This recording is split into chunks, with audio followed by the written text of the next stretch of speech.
अस्सलाम वालेकुम। News express live में आप तमाम का स्वागत है। मैं हूं शारिक नक्शबंदी। आप देख रहे हैं कि डिस्ट्रिक्ट एडमिनिस्ट्रेशन ने औरंगाबाद में 10 जुलाई से लेकर 18 जुलाई तक कंप्लीट कर्फ्यू लगाने का फ़ैसला किया है। ये फ़ैसला शहर में बढ़ते कोरोना के कहर को रोकने के लिए लिया गया है। हालांकि डिस्ट्रिक्ट एडमिनिस्ट्रेशन ने यह फ़ैसला जनता के लिए लिया है, लेकिन अफसोस की बात यह है कि जनता का एक बहुत बड़ा धड़ा, बहुत बड़ा तबका, हमारे अंदाजे के मुताबिक 75% से ज़ायद अफराद ऐसे हैं औरंगाबाद के जो इस जनता कर्फ्यू के मुकम्मल तौर पर मुखालफत कर रहे हैं। लेकिन चूँकि डिस्ट्रिक्ट एडमिनिस्ट्रेशन का फ़ैसला है, इसलिए उन्हें मजबूरन मानना है। 75% अफराद जो इस जनता कर्फ्यू की मुखालफत कर रहे हैं, उनके पास कहीं ना कहीं जवाज़ है, वजह है इसकी मुखालफत करने की। इसलिए कि तकरीबन 9 दिन के मुकम्मल कर्फ्यू में लोग कहाँ से अपनी ज़ख़ीरा अंदोज़ी करेंगे, अपनी ज़रूरियात की चीज़ों को स्टोर करेंगे, ये सोचने और समझने की बात है। इसलिए कि पिछले 3 माह से पहले ही तमाम कारोबार ठप पड़े हैं। शहर की तमाम ऑटो रिक्शा बंद है, शहर के तमाम स्कूल्स बंद है, कॉलेजेस बंद है, दुकानें बंद है। तो फिर आप अंदाज़ा लगाइए कि इन तमाम से मुतालिक जो लोग हैं, उनके पास क्या इतनी आमदनी बची है कि अब मज़ीद वो 10 दिन का स्टोर करें, 9 दिन के लिए 9 दिन का स्टोरेज करें? ये मुमकिन नहीं है। हम आहिस्ता आहिस्ता आपको फ़िगर बताएंगे कि कौन कौन लोग सबसे ज़्यादा इसमें मुतासिर होने वाले हैं। इन 9 दिनों में जो सबसे बड़ा तबका मुतासिर होने वाला है वो शहर का ऑटो रिक्शा तबका है, ऑटो रिक्शा चलाने वाले ड्राइवर्स है। औरंगाबाद में तकरीबन 25,000 से ज़ायद ऑटो रिक्शा है, जिनमें 32,000 से 35,000 तक के ऑटो रिक्शा ड्राइवर जो है तो रोज़ाना ऑटो चलाकर अपने घर पालते हैं, घर में रोज़ी रोटी कमा कर लाते हैं। लेकिन अब मुसलसल 9 दिन जो है तो उनको घरों पर बैठना है।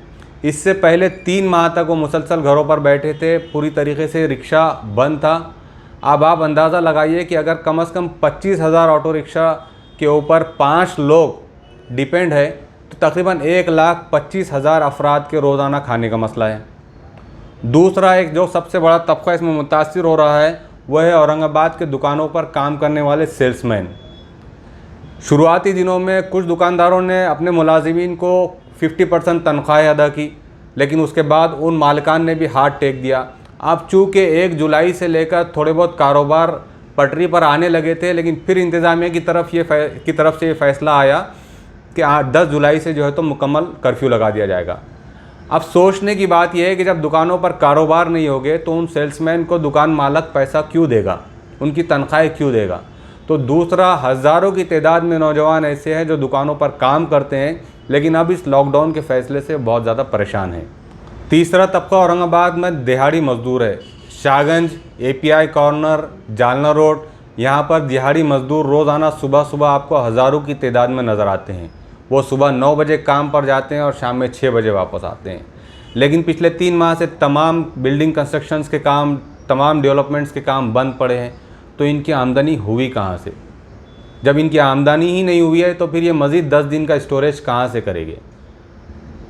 ये तीसरा तबका था जो सबसे ज़्यादा मुतासिर होने वाला है आइंदा 10 दिनों के अंदर।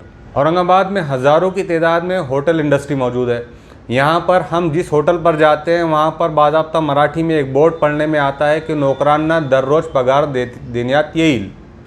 इसका मतलब यह है कि हर नौकर को, हर वेटर को वहाँ पर रोज़ाना पगार यानी तनख्वाह दी जाती थी। लेकिन चूँकि 3 माह से होटल्स बंद है, उन होटल मालिकान ने अपने वेटर्स पर सर हाथ उठा लिया। अब मज़ीद 10 दिन ये लोग कहाँ से सर्वाइव करेंगे? कुछ छुटमुट तरीक़े से 1 जुलाई से होटल छुपे छुपे अंदाज में शहर में जारी थी। कुछ रोज़ाना वेटर्स वहाँ पर काम कर रहे थे, उनको रोज़ाना पगार मिलती थी। अब 10 दिन मुकम्मल कर्फ्यू रहेगा, 9 दिन मुकम्मल कर्फ्यू रहेगा, तो ये वेटर्स तबका कहाँ से अपनी रोज़ी रोटी का इंतज़ाम करेगा? तो ये थे तकरीबन 4 ऐसे सेक्टर जो बहुत ज़्यादा मुतासिर हो रहे हैं और इनसे मुतालिक लाखों की तादाद में लोग मौजूद हैं जिनकी रोज़ी रोटी रोज़ाना की कमाई पर डिपेंड होती है। अब 10 जुलाई से लेकर 18 जुलाई तक होने वाले कर्फ्यू में लोग कैसे इंतज़ाम करेंगे? पिछले 3 माह में हम मुख्तलिफ़ NGOs के साथ शहर के आसपास के गरीब तबक़ात के इलाक़ों में और बस्तियों में गए थे। वहाँ हम देखते थे कि जब NGOs खाना लेकर जाती थी तो लाखों की तादाद में, हज़ारों की तादाद में लोग दौड़ते चले आते थे। डिस्ट्रिक्ट एडमिनिस्ट्रेशन ने बिलाशुबा बहुत अच्छा फ़ैसला किया है, लेकिन क्या उससे पहले इस बात की ज़रूरत महसूस नहीं की जा रही थी कि इन लोगों को 2 वक्त का खाना पहुंचाया जाए? चूँकि हम पत्रकार हैं, हम सिर्फ सरकार से सवाल पूछते हैं और आप समझ रहे होंगे कि हम सरकार के ऊपर तनकीद कर रहे हैं, लेकिन हमारी अपनी छोटी सी समझ ये है कि इसके लिए सरकार के पास रिसोर्सेस है, वसाइल है, वो अपने रिसोर्सेस को इस्तेमाल करके इन भूखे और गरीब और रोज़ानदारी पे काम करने वाले लोगों को 2 वक्त का खाना पहुंचा सकती है। इसके लिए सबसे अच्छा प्लेटफॉर्म औरंगाबाद म्यूनसिपल कॉरपोरेशन में तकरीबन 75 कॉरपोरेशन के स्कूल्स है जो शहर की अलग अलग आबादियों में और अलग अलग मोहल्लों में मौजूद है।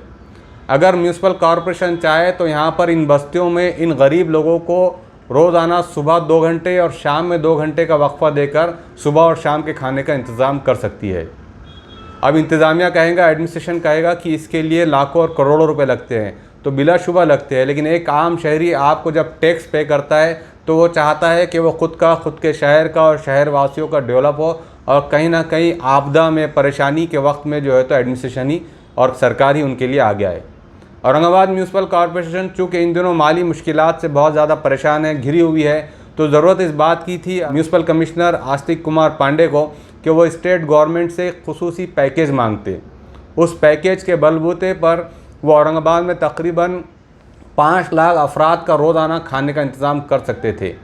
ये एक हुकूमत के लिए करना आसान होता है, एक एडमिनिस्ट्रेशन के लिए करना आसान होता है बमुकाबले इसके कि कोई NGO करे। अगर म्यूनसिपल कॉरपोरेशन आज भी चाहे तो औरंगाबाद के म्यूनसिपल कॉरपोरेशन स्कूल्स को मरकज़ बनाकर, एक सेंटर बनाकर वहाँ पर गरीब लोगों को 10 दिन तक रोज़ाना सुबह और शाम खाना पहुँचाया जा सकता है। तो ज़रूरत इस बात की है कि एडमिनिस्ट्रेशन ने जो फ़ैसला लिया है, नो डाउट वो बहुत अच्छा फ़ैसला है, लेकिन उससे समाज का 75% से ज़ायद तबका बहुत बुरी तरह मुतासिर होने वाला है। तो सोचना इस वक्त की ज़रूरत है कि कैसे हम गरीबों तक खाना पहुँचाएँ। दूसरी एक अहम बात यह है कि ये चूँकि मुकम्मल और कंप्लीट लॉकडाउन है, कर्फ्यू है, इसलिए यहाँ पर किसी दूसरे की मदद करने की भी किसी को इजाज़त नहीं है। इससे पहले जो लॉकडाउन लगा था वहाँ कहीं ना कहीं शहर की NGOs गरीब लोगों तक खाना पहुँचाने का काम कर रही थी, लेकिन आने वाले 9 दिनों के अंदर किसी को भी घर से बाहर निकलने की इजाज़त नहीं है। तो सोचिए उन गरीब लोगों का क्या हाल होगा जो रोज़ कमाते थे, रोज़ घर पर लाते थे।